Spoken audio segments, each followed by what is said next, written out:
Yeah, it's time for some more illogic. This video we're going to be going over the Buffalo Bouffalant Wooper Club League Season 10 draft. That's right, we're back for another draft league season with the boys from the Wooper Club.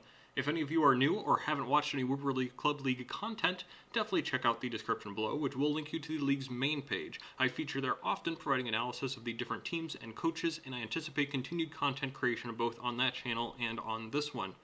A quick recap of how we got to double-digit seasons in the Wooper Club League. I missed out on Season 1, in which Steve Chuck won, but upon joining Season 2's Monotype League, Season 3's VGC League, and Season 4's Traditional Draft League, the first one for the Wooper Club, in which I went undefeated with Kyurem Black, Aegislash, Rotom-Heat, Celebi, Weezingale, Seismitoad, Excelgor, Scrafty, and Tier 5 Dynamax candidates Dugtrio, Alola, and Kingler. In Season 5's VGC season, I took a step back, finishing 8th of 12, so I really didn't like my team. We didn't have a chance to change or swap anything out at all, though big congrats to Duck Dad for taking that season.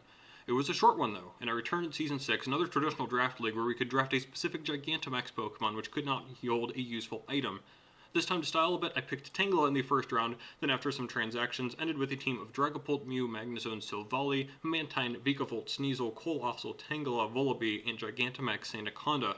Though I did not go undefeated, I once again finished atop the league, my 4th title in 5 seasons. Season 7 was quite different, a gym leader challenge where we both challenged a gym and got challenged every week. I had the best gym defense record with Mono Water and was one of a few who finished undefeated challenging the gyms, but fell in the first round of the playoff bracket to eventual winner Chad, who finally got a title after 4 finals losses. Season 8 was another traditional draft league, finally eliminating Dynamaxing altogether. We struggled quite a bit, starting 2-4. We fought back to 4-4 and then did well in the playoffs before falling to Chad again in the semifinals, who in turn lost to Elf Owls, the champion whose only loss came to our 2-4 team. Congrats to those two who bested my remastered 3rd, 4th place team of Zeraora, Victini, Nidoking, Cobalion, Obstagoon, Noivern, Vinox, Arctovich, Tangela, Claydol, and Rotom. The traditional draft seasons 4, 6, and 8 are all chronicled on this channel. Feel free to check that out if you have any interest. Finally, we just finished up Season 9, a multi-battle league where we teamed up with each of the other coaches during the season and faced off against everyone a couple of times to end up in a playoff bracket with a consistent partner. After finishing 4th overall out of 12, we teamed up with Elf Owls and beat the 5-6 seeds in the semifinals before taking out the 1 and 2 seeds in the finals, earning us our 5th title and giving Elf Owls his 2nd consecutive, a fun season to be sure, with Zapdos, Politoed, Dracovish, Volcarona, Zygarde, 10%, Aegislash, and Clefairy. I did plenty of commentary on that season on the main channel, so definitely check that one out too.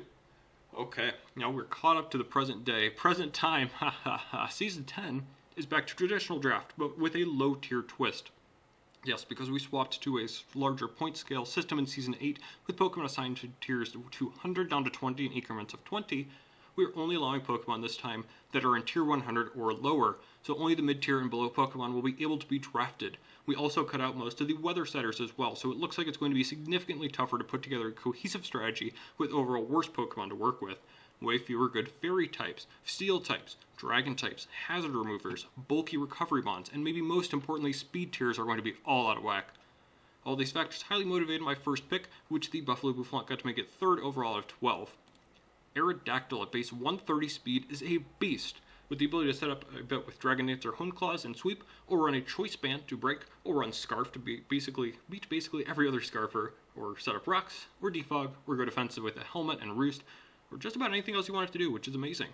Aside from having a few weaknesses itself, Aerodactyl also provided that crucial ground immunity that I sometimes struggle with finding, plus resists Normal, which becomes a more prominent type in the format, along with Stab on Flying for the abundant Bug, Grass, Fighting types that are in the lower tiers, plus Stab Rock, which is literally always amazing to carry. Rock Tomb, Rock Slide, Stone Edge, Dual Wing Beat for Stab, Crunch, Iron Head, Thunderfire, Ice Fang, Earthquake, Psychic Fangs, Aqua Tail, and incredibly significant support moves with Taunt, Stealth Rock, and Defog, plus the aforementioned Roost, Dragon Dance, Hone Claws. A couple weaknesses for sure. Ice is going to be a prevalent attacking type, and Water, Electric, Rock, and Steel all add up to quite a few weaknesses that are easy to exploit. Plus, Aerodactyl doesn't exactly pivot out too easily, so we're going to be looking for a few mods to cover some of those weaknesses and be able to pivot in and out. I still feel very good about Aero's strength, as being over base 100 attack and having a dumb amount of speed for the format in 130 are crucial. There are still going to be quite a few mid-speed mons that outspeed with a Scarf, but the speed is tough to find in this format anywhere, and getting it on a mon that can be a Beat Stick or a Sport Mon at tier 100 is super crucial. So with Arrow being my first pick and third overall, I wanted to gear my overall team towards building around that pick, supporting the dinosaur as best it can. To that end, I wanted to grab Tentacruel, as in my opinion is the best rapid spinner available to us in this format. A strong water type with a surprising base 100 speed as well, Tentacruel also has crucial interaction with Toxic Spikes, absorbing and setting them in a format where I suspect hazards will play a much bigger role than people may expect. That includes spinning Stealth Rocks aimed at Aerodactyl, spikes that hit what tend to be grounded teams from your Bouffalant, and Sticky Webs, especially relevant as webs are relegated to mostly tier 100 and lower mons, plus Clear Body can negate the speed drop for them from the fast Jellyfish. Tentacruel is a great pivot with amazing bulk on the special side and can take in a few big hits aimed at Aerodactyl like Water Steel or Ice attacks, as well as a fantastic resist to Fairy, Fighting, and Fire, all of which are featuring to be crucial resists considering the amount of fighting types available, plus the first two picked in the draft being Fairy and Fire types. I've still got an Electric weakness and Rock isn't covered either, but we're about to grab those in a bit. For now, focus on a simple set with Rapid Spin, Knockoff, Scald, and a filler move. That's so good! Hazard control with item removal for the Eviolites running around, plus the ability to burn what we need with a strong water move. That sounds good to me. We've got access to a cheeky Acid Armor set, Sludge Wave, Surf or Hydro Pump for something a little stronger, a cheeky Sword Stance set with Poison Jab and Waterfall. Thief is a very cool option, Icy Wind or Ice Beam, Giga Drain, Hex, Dazzling Gleam, Toxic Spikes of course, and of course Toxic to go with that, Haze to stop those setup mons, Mirror Coat is a cute reflecting move potentially, Acid Spray to take advantage of a foe staying in, Infestation to keep them in, Reflect to patch up the physical defense. That 100% accurate Toxic though, and those Toxic Spikes are definitely things that I highly valued, and getting a Poison type out of tier 100, really lovely mon. Tentacruel is here mainly for the awesome synergy with the team, and it's one of my favorites from Gen 1, I am super happy to have it. The Gen 1 train stops here, but not entirely, as Steelix covers Tentacruel really well aside from the ground weakness. I really wanted a solid steel type, and I really wanted a solid ground type. That's a pretty easy choice then, right? The huge rock resist for Arrow with all its weaknesses covered between the first two picks. Steelix also complements Tentacruel by sporting a monstrous physical defense stat to go with Tenta's special defense stat. We've got another awesome rock set or two in Steelix, as well as that reliability knowing that there are some mons, especially in these lower tiers, that simply will not be able to deal with Steelix and its physical bulk and excellent typing with steel and ground. We see how effective that is amongst things like Excadrill. Some mons will rely on Earthquake to take down Steelix. I can take advantage of that in a few different ways. Iron Defense, Shaka Berry, just investing in that stupid high defense, or even looking to rock polish up potentially and trigger weakness policy, which would be easier to get off with the overall lower power level. We're starting to make a lot of big strategies irrelevant here too. Sticky Webs, Arrow's immune, Clear Body makes our spinner immune, and Steelix don't care. T-Spikes, 3 immunities, Strong Fairy type, Tentacruel and Steelix will laugh at you. Toxic Stall again, Tentacruel and Steelix laugh. In the move selection, mostly we'll be firing off Stab, Earthquake, and Iron Head, which can be boosted by Sheer Force by the way. But Gyro Ball's nice, Body of Press is usually so strong we don't really need Stab on it. Otherwise we've got another Elemental Fang Wielder, Crunch, Rockslide Stone Edge, Sand Tomb for annoying chip, that Dragon Dance set could actually be kind of funny to use, Psychic Fangs, Dragon Tail is actually really interesting for some nice gameplay of some phasing, a slow taunt user, Aqua Tail, and of course Toxic for some things we cannot break through, of course that Stealth Rock we mentioned earlier.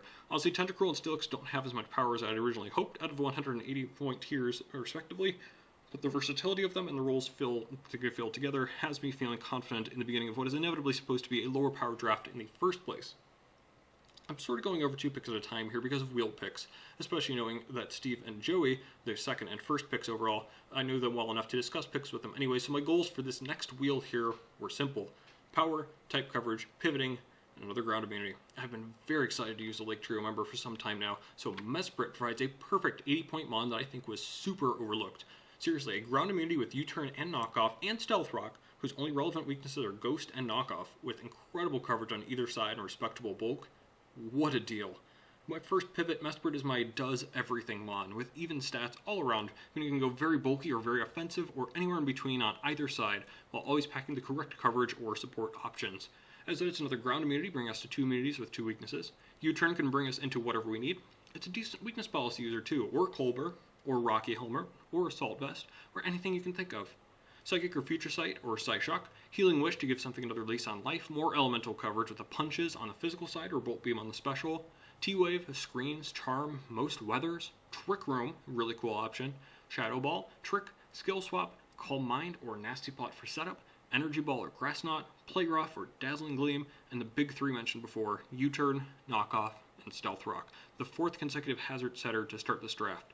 incredible glue piece, incredible pivot piece. I foresee this being the most likely candidate to come to each and every match of the season, probably with Aerodactyl, and could inspire me to use this and other League Trio Mons in future seasons as well. We covered most of my goals for this wheel with just that one pick, so I can go a little bit off track with this one in order to get some more power and coverage.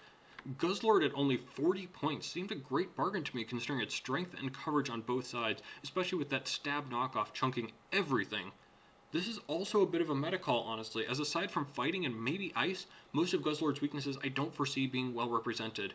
It struggles with dragon types that are faster, breaking through some steel types and of course fairies, but none of those exist in large quantities in this format, so these strengths of Guzzlord may have a better chance to shine.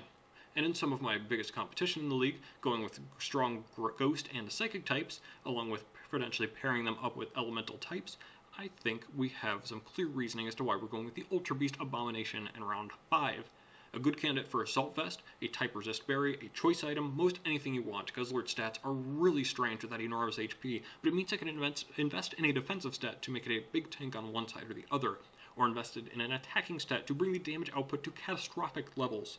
Knockoff is obviously the most appealing part of Guzzlord, but we've also got Dark Pulse on the special side, Earthquake, Dragon Tail, Hammer Arm or Body Press, Heavy Slam or Iron Head, Rock Slide or Stone Edge, Brick Break, Drain Punch, Flamethrower or Fire Blast, even Heat Crash because this thing is fat, Stab Outrage with very few resists in the format, Sludge Bomb or Poison Jab, Gyro Ball, of course Draco Meteor for those mixed sets.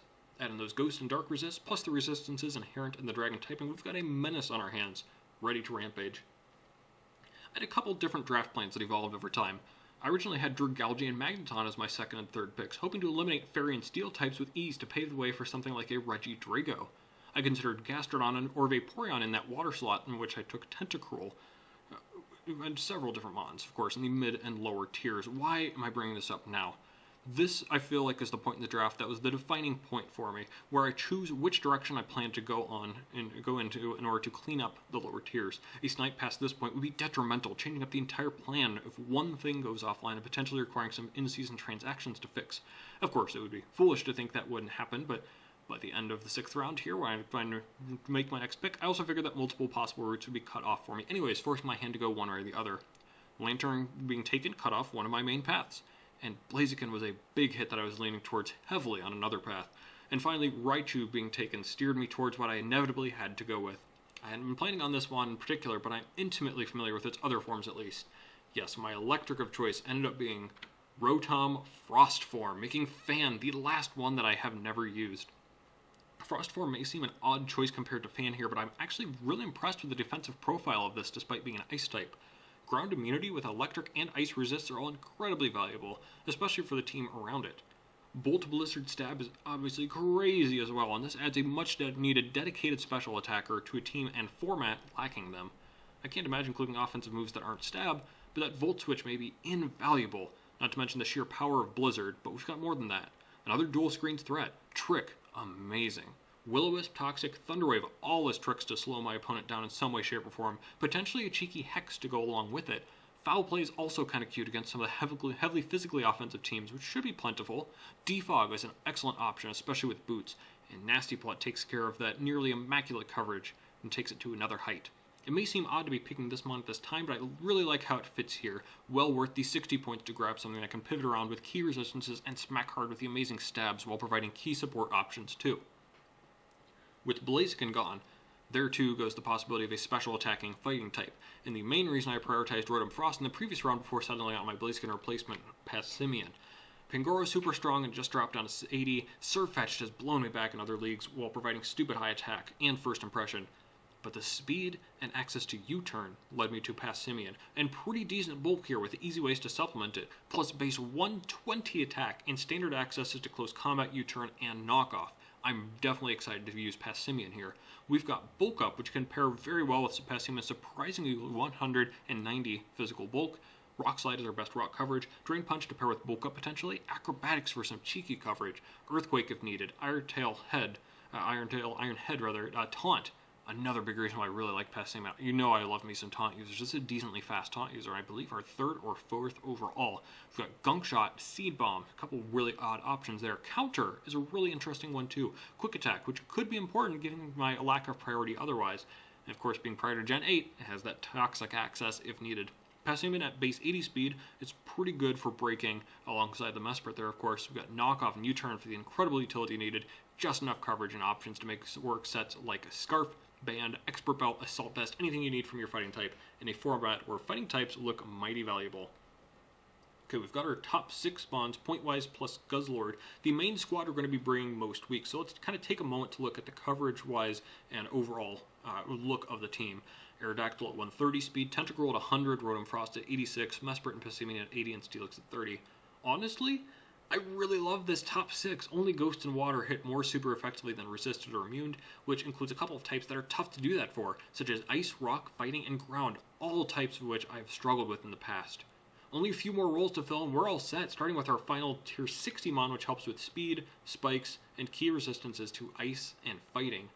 Frostlass at base 110 speed is the final part of my plan to back up the Raichu Blunder, fulfilling the same speed stat and bringing Rotom as its partner in crime to fulfill most of the same conditions.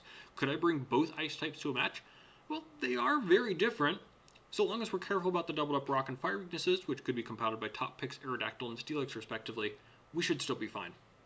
As mentioned before, Frostlass fulfills a crucial speed tier between Aerodactyl and Tentacruel, reducing 130 to 100 to 130 to 110 to 100, and forcing much more in the way of preparation with positive nature speed stats. Spike's access is also incredible, achieving our 3rd type of hazard and yet another reliable setter considering the speed and key resistances or immunities. Additionally, despite overall poor base stats, only 80 in each attacking stat, the power of the newly gifted moves help make up for Frostlass's weakness. Triple Axle and Poltergeist stand out in particular, providing stab moves both over base 100 when they connect. Although the last time I drafted Frostlass, its one appearance was marred by missing 2 Poltergeists in a row on a Scarf Jirachi. That aside, we'll do better with the tools given, including those stabs and spikes, but also Ice Shard to provide crucial priority for the team. Destiny Bond, which ruined me in the semifinals in Season 8. Ice Beam and Shadow Ball or Hex to hit from what may seem as a weaker special offense, especially on my team, but still could be really nice overall if we don't anticipate things like Assault Vests. Will-O-Wisp is really nice for all the physical attacks of the format. Aurora Veil's kind of interesting actually. With a Hail set or Team though, it learns both screens individually as well. T-Wave to slow down those threats, of course, Icy Wind to do the same, T-Bolt and Psychic to continue the special move pool, Switcheroo for more fun with crippling the opposing team, and another very fast taunt user to round things out very nicely. Not a top 6 mon necessarily, but something that has more options than one may realize and can fulfill roles as a Scarfer, Banded Mon, Suicide Lead, pure support set, and more. Definitely a key member for the team moving forward. Well, from here, we're just picking tier 40s and 20s, where the odds of finding anything here that makes an impact become more slim. That said, I think we were able to find a few bargain bin deals that can definitely sway the battle one way more than the other. I almost went Wishy-Washy as one of my 20s, and in fact had that settled for most of my drafting process, but a different water type caught my eye just a little bit harder. Clawitzer from tier 40 packs a punch that I think many coaches will be unprepared to handle, with base 120 special attack clocking in as the highest on the team, plus critical access to flip turn or U-turn, plus the ability Mega Launcher to boost some of my coverage moves into reasonably powerful attacks, providing stab on each of them. The bulk is actually pretty passable too, and though I'll probably have to invest either in HP or speed, with only base 59 speed meaning I won't be outspeeding much. Still, if I got those 1 or 2 hits off that I need, we are going to be golden. We're talking Dark Pulse, Dragon Pulse, Water Pulse, Aura Sphere, all of which get boosted by Mega Launcher, mind you. We've got Aqua Jet for priority, Ice Beam, the U-turn and flip turn mentioned before, Shadow Ball, Flash Cannon, Sludge Wave, Terrain Pulse in the about one time it could be relevant, and being a 6th gen mon, it does get toxic. So you may see very few options. I see a perfect amount to threaten just about anything that it could go against. Did you see all the different types this guy covers with those boosted moves in particular? Even neutral hits are going to blow apart some teams. I really am excited for Clawitzer. I could see it coming quite often. So we're down to the 20s. Yep, not much to do here, but find those pieces I wouldn't actually mind seeing to come. Yes, I could cover some roles I don't have, but I don't really see things like Magmar or Heatmor or Shiinotic doing much as my fire or grass or fairy types. They don't really fulfill that role because they're so weak, you know? So instead, I went with a couple months I could see myself bringing at least once or twice while presenting a viable threat in team building. I started with Marowak, a mon with a signature item that gives it huge power. Yes, Thick Club is a necessary item on Marowak, but its stats are enormous as a result. That Earthquake or Boomerang is going to hurt anything that doesn't resist or is immune to it. That's the gist of it, honestly, though we also have a decent bit of bulk after HP investment, plus a rock resist with an electric immunity, plus another rock setter. We have Fire and Thunder Punch, Rock Slide, Stone Edge, Brick Break, the ever-important knockoff, Swords Dance to be cheeky or curse, Substitute as we force switches often, Iron Tail, plus Toxic once again, though this has the more merit on this mon whose Stab decimates Steel and Poison types. Not too diverse, but wow, does this pack a punch. Seriously, check out some of these calcs because you will be amazed. I've got a couple ideas as to when I could bring this, hoping to see it put in the work at least once. Finally, as a slight meme, but also due to a couple sneaky cool aspects to it, we've got Clang. Not Kling Clang, Clang. The middle evolution. Eviolite Clang is actually really funny, with Rest Talk sets piquing my interest the most. The bulk on Clang is actually kinda crazy, hence why Rest is really nice to pair with it, and the resistances are nutty, of course, being a mono steel type, just as you'd expect. Volt Switch, though, was the clincher for me. Another pivot, potentially, with all the aforementioned traits, was good enough for me. Again, don't expect too much deviance from the norm. This is a tier 20 mon, but I could see something like Rest, Sleep Talk, Volt Switch, Toxic, or even something with a little more setup, like Rest, Sleep Talk, Shift Gear, Gear Grind. We also have electric coverage with Thunder Wave, Wild Charge, Thunderbolt to round out the relevant moves. This will come a couple times and potentially be a crucial pivot or breaker. When that happens, I'll be laughing along with all the rest of you. Cling gang! So there's the team. In speed order, we've got Aerodactyl at the top at 130, followed by Frostlass at 110, Tentacruel at 100, Rotom-Frost at 86, Passimian and Mesprit at 80, down to Clawitzer at 59, Kling at 50, Marowak 45, Guzzlord 43, and Steelix with 30. We're missing out on quite a few types, namely Grass, Fire, Bug, Normal, and Fairy, while doubling up on Ice, Water, Ground, and Steel, which could contribute to a couple type matchups being a little weaker than others in exchange for some being better than others. We've got plenty of hazard control, Aerodactyl, Mesprit, Marowak, and Steelix providing rocks, Frostlass with the Spax, Tentacruel with the Toxic Spax, Tentacruel with Rapid Spin, and Aerodactyl and Rotom-Frost providing Defog. Pivoting falls on Mesprit with U-Turn, Passimian with U-Turn, Rotom-Frost with Volt Switch, Clawitzer can U-Turn or Flip Turn, and Clang with Volt Switch.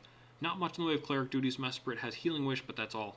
A few taunt users as always, plenty of item removal, and stat-wise, honestly, actually pretty good. Steelix and Guzzlord have a huge stat each, but that doesn't tell the full story. It doesn't tell the full story against us either. I would take that with a grain of salt. And actually, if you check out the main channel, we just finished recording our main video going over every single draft, and we did find out that this team has the highest base stat total overall. On an average, everything is a little bit bigger and all around than everything else. I think there are a few ways that you could look at that.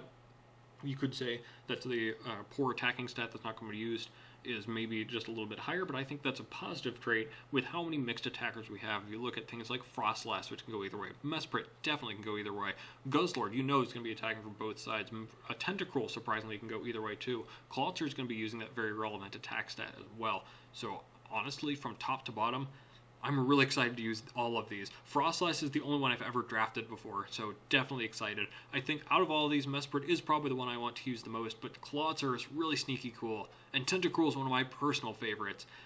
And Daydance Arrow is going to take names. People are saying this thing's going to be a kill leader in the league, and well, it's just really nice all around. Definitely go check out the main Wooper Club League channel. We should have a video up there recapping the draft for all 12 teams, so you can check out a little bit of the competition there. And that will do it for me. Please let me know what you think of the team. Let me know what you think of the video and different things you'd like to be seeing from me in these videos, because I would love to know how I should improve. And we'll see you back here for week 1 against Matt and his Cincinnati Incineroar. See ya.